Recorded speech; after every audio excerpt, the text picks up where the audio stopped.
It all started with the faint, acrid smell of smoke curling into my quiet suburban street.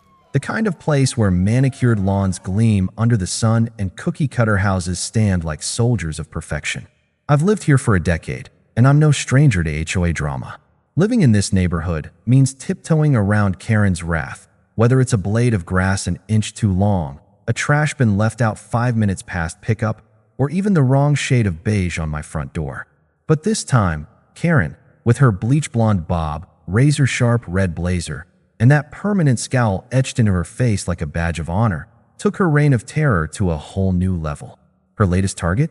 A makeshift shelter tucked behind the row of ancient oaks at the end of our cul-de-sac, where old Joe, the neighborhood's quiet, unassuming homeless man, had been quietly surviving for the past 6 months.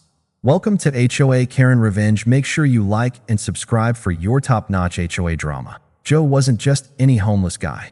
I'd learned bits and pieces about him over time from our brief exchanges. He was in his late 50s, with weathered skin and hands calloused from years of hard labor, his dark eyes carrying a story of struggle. He'd told me once, in a soft voice tinged with a faint accent, that he'd fled a war-torn country in East Africa, Somalia, he said, where drought and violence had stripped his family of everything. He'd crossed oceans and borders, working odd jobs in the US for decades, but a factory closure and a medical debt from a bad back had left him on the streets. Despite it all, he was gentle, always nodding politely, his cardboard sign reading "Anything helps" in shaky handwriting. The cold nights were brutal for him, and I'd seen him shiver under that thin blanket, his only shield against the elements. His shelter was a humble setup, pieced together with ingenuity born of necessity. Behind the oaks, he'd rigged a frame from scavenged wooden pallets, lashed together with twine and duct tape. Over it, he'd draped a heavy blue tarp, its edges weighted with rocks to fend off the wind. Inside, he'd lined the ground with flattened cardboard boxes for insulation, and a tattered sleeping bag served as his bed.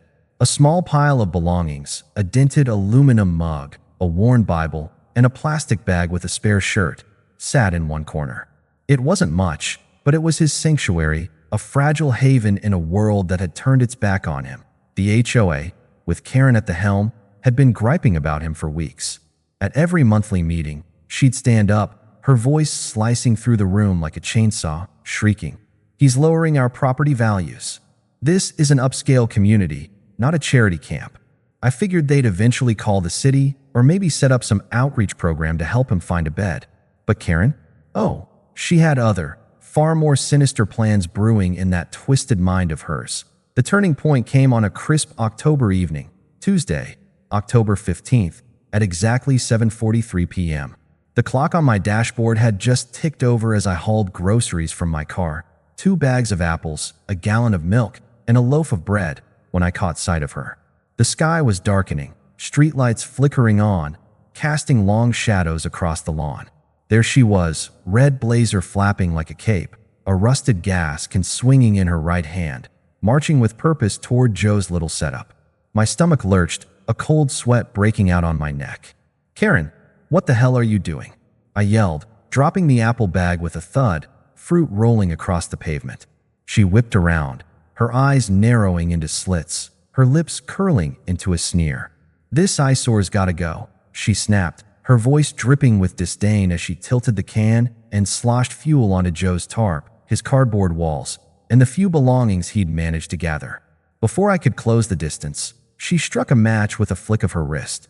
Flames erupted in an instant, licking the night sky with greedy orange tongues, and Joe stumbled out, coughing violently, his face streaked with soot as his world turned to ash before my eyes. That I sprinted toward him, my heart pounding, fumbling with my phone to dial 911 as neighbors spilled out of their houses, phones raised, gasps filling the air.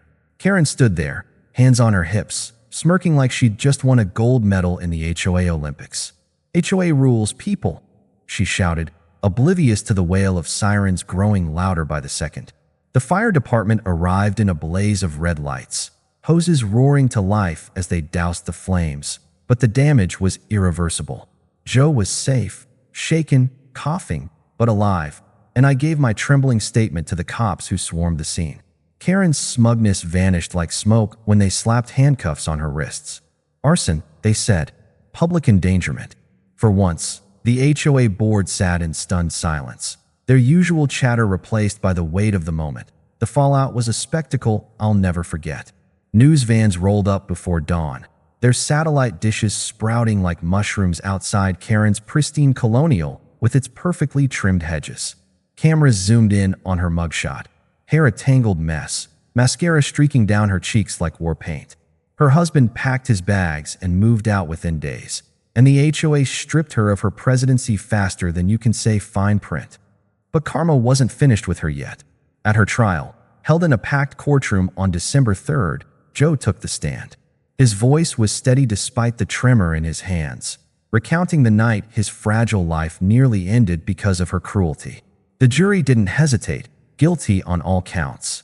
Last I heard, Karen's serving a hefty sentence, her perfect life reduced to a cramped cell block with nothing but her regrets for company. As for me, I started a GoFundMe for Joe, and thanks to the neighbors who finally saw through Karen's facade, he's got a small room now, a warm bed, and a chance to rebuild. This isn't just another tale of a mailbox feud or a petty HOA spat. It's a wake-up call, a stark reminder that power trips have consequences. Karen thought she could play God with her HOA badge, but she learned the hard way. Inhumanity always burns itself out. Stick around on HOA Karen Revenge for more jaw-dropping stories of suburban justice. Hit like, subscribe, and turn on that bell. You don't want to miss what's next.